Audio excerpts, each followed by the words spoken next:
So this Kim-tan is getting ready to go for a meeting, and he's telling Eun-sang, I have to go away to do something. You can stay here and wait and see, until your friend comes back. And she was saying how she's just gonna leave and da. And he's like, just stay here. And then who pops in? Like, does he have keys to this house? Like, Jay? Like, they brought this annoying guy back. And he's like, my angel's back. And he has the nerve to, like, come around her and, like, throw his arms on her. No. No, mother. Like, seriously, no. And he comes in calling her angel and whatnot. And he throws his arm around her. Like, no. Hell no. Like, you just stole from me the other day. Like, not even a week. It's been just probably like a day. And she's just like, no, you're gonna pop. Cause this motherfucker stole from you. Your bean powder. Like, this whole storyline with Jay needs to end because this is an annoying character. It's terrible, and how he's holding her like, is she gonna stay with me? Can you sound more like a molester, like a rapist? Ugh. Ugh. But because Jay arrived and was being like a rapist all over Eun-sang, Kim-tan's like, bring your bag. Took her.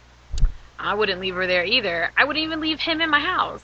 He steals from people that he doesn't know. I mean, you shouldn't steal from people that you do know, but you shouldn't steal in general. But anyways, like... So we have Madam Han, like, scheming. She is scheming a plot to get this divorce to happen. And I guess she's, like, trying to get involved with, like, detective or something to, like, look for adultery photos or, like, videos or things that will just cause them to, like, divorce. And she's on the phone. She decides to make the call, and she's going down into the wine cellar. And guess who's there, hearing the whole conversation? Eun-sang's mom. And she's yelling at her mom, why didn't you tell me you were there? She had it written in a paper. She couldn't, like, what did you expect? It was so funny. Now we have Kim-tan and Eun-sang driving in the beautiful scenery on their way to this meeting. And once they arrive, he's like, step out the car, look around and whatnot, because it may be 5 minutes or maybe longer till I'm kicked out. So she's like, oh, he's going to get kicked out. Like, she's probably, like, curious. So she probably stood nearby.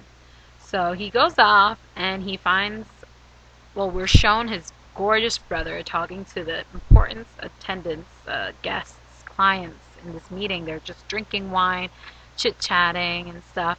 And then Kim-tan appears and he's like, one of the guests are like, who is that? And he's like, excuse me for one moment. And quickly he's like, follow me. Narawa? Is that it? I don't know if I remembered it. And it's basically cutting him off, like, what are you doing here? And Kim-tan's like, it's been 3 years. Now I'm thinking, it's been 3 years since they sent him off?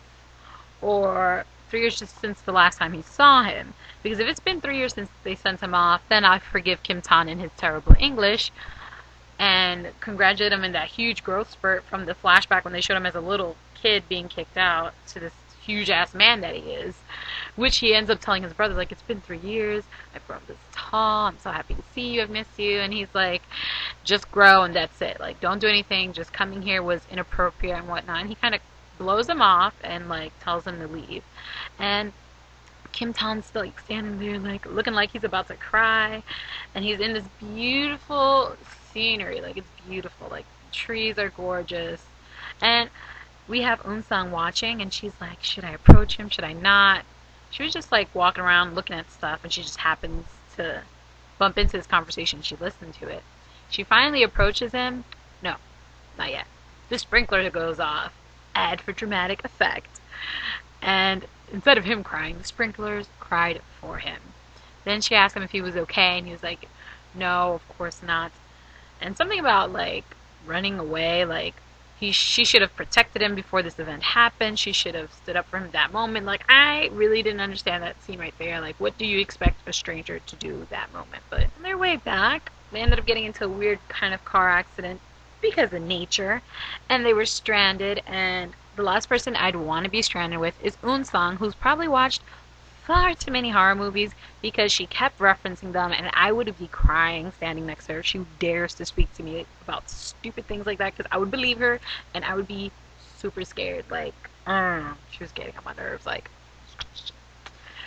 but so they ended up, having to walk to the closest gas station, and they had a motel there. Car couldn't be towed till the next day, so they spent the night there. Kim Tan got her a T-shirt. But it ended up being a couple T-shirt because they were wearing the same one. You could have got something different, but they had a couple tees on, and they had dinner at the bar, and they basically were chit-chatting, and they were just chit-chatting about stuff.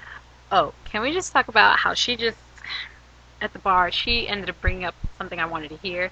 She was asking, like, who was that guy? Why was he that way? And he's like, it's someone I admire the most or I love the most. And she was like, so are you...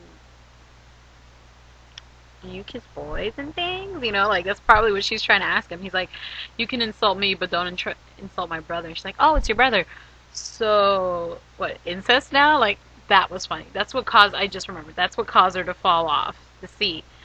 And give me some, like, queer men, man. Like, some Secret Garden moments or something, because that's what spiced it up. Eun-sang was spicing it up, and she was reading my mind. She was reading my mind. She said something, he kind of snapped at her, and she almost fell off her bar stool, and he just kind of, like, grabbed her, and then they had that, like, face-to-face, close proximity moment. Skinship, skinship, skinship. And,